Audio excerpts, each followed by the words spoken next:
Superman issue 10 finds Mercy, Lena, and Lois trying to find wherever Superman was taken to. Lex tells them that Marilyn Moonlight's powers operate on a spectral level and they need to run tests by the supernatural departments of Supercorp. Lena has already done that and found that it was a waste of time since Lex's enemies used kryptonite on Moonlight, just like how they did on Silver Banshee and Parasite. Alarms trigger and Mercy find something set them off in the lower levels, so Superman will have to stay wherever he is for the time being. In the Wild West, Clark writes a letter to Lois, telling her that he misses her and the kids. He remembers how he would sit with his father on a Sunday afternoon and watch a western, and Pa used to always tell him how he wished he could go back and see it for himself, but Clark doesn't think that this is what he had in mind. Superman and Marilyn arrive at the site of a massacre, and Clark writes that Marilyn doesn't really talk much, but when she does, it sounds like a whisper on the wind. He doesn't know exactly what Graf did to her, but it blasted both of them back into the past and allowed her to exist during the sunlight hours as well. Marilyn thinks that this was a robbery gone wrong, and it's mostly women and children there, who didn't stand a chance against whoever did this with the one rifle they had. Clark bows his head in respect for the dead, knowing that he still is healing from the kryptonite poisoning, so he doesn't have all his powers yet, and he had to hide his armor since it might scare some people and it might even mess with the future somehow. Clark and Marilyn find burning bullet holes in the wagon, and Superman might know which lowlife did this. He grabs a shovel from his pack, telling Marilyn that before they go after them though, he's going to give the dead some peace.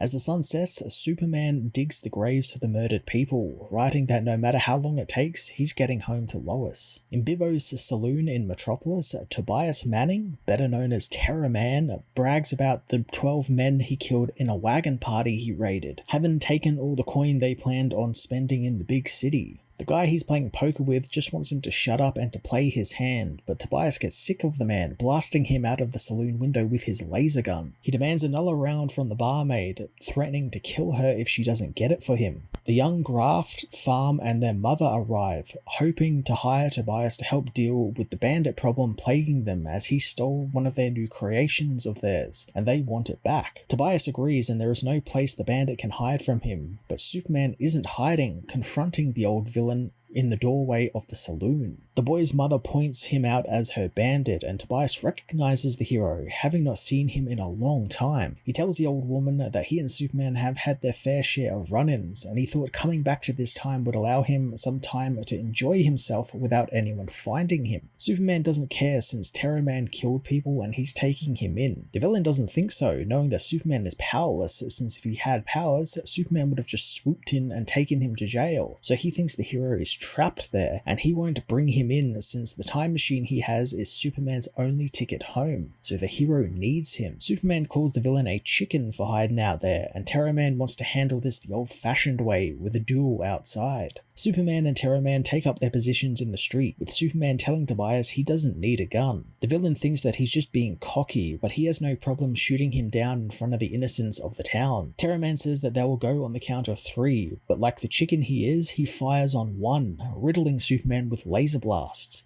Superman, however, is okay, thanks to the sunlight finally healing him of his kryptonite poisoning. Terror Man fires at the people of the town, knowing that while Superman has powers, they don't. Clark races to catch the bullets, but they dodge out of the way, avoiding the hero.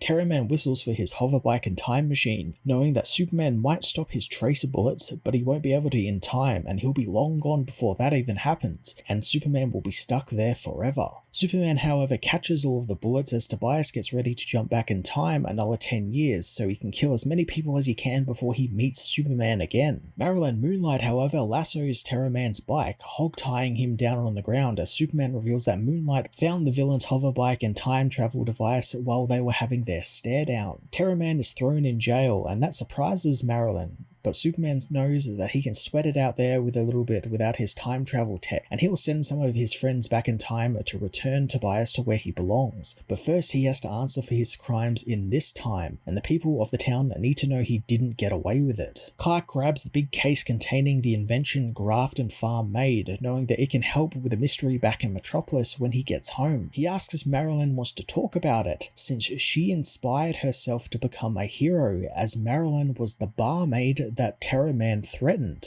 Superman wants to hear her story, so the woman reveals that she was inspired to stand up for the oppressed and to save lives, and eventually she became known as the Spirit of Metropolis, the original namesake for Metropolis. She knows that it was a hell of an adventure, but it was a young person's game, and eventually she had to hang up the cape. Most people though thought she was shot dead or met a tragic end, but in reality she died of old age, surrounded by her family, friends and loved one. Marilyn finally found herself at peace. That was until someone who knew of her legend brought her back to life in the present and turned her into a ghost, and until she finds out who exactly did it to her, she is forced to ride under the moon's light forever so she can keep helping the people she can. Clark thinks he knows who brought her back to life, but isn't really sure why. He activates the time travel device and they head through time. As time changes around them, Marilyn asks him how he knew he had enough sunlight to be invulnerable in his shootout with Terror Man. Superman says that people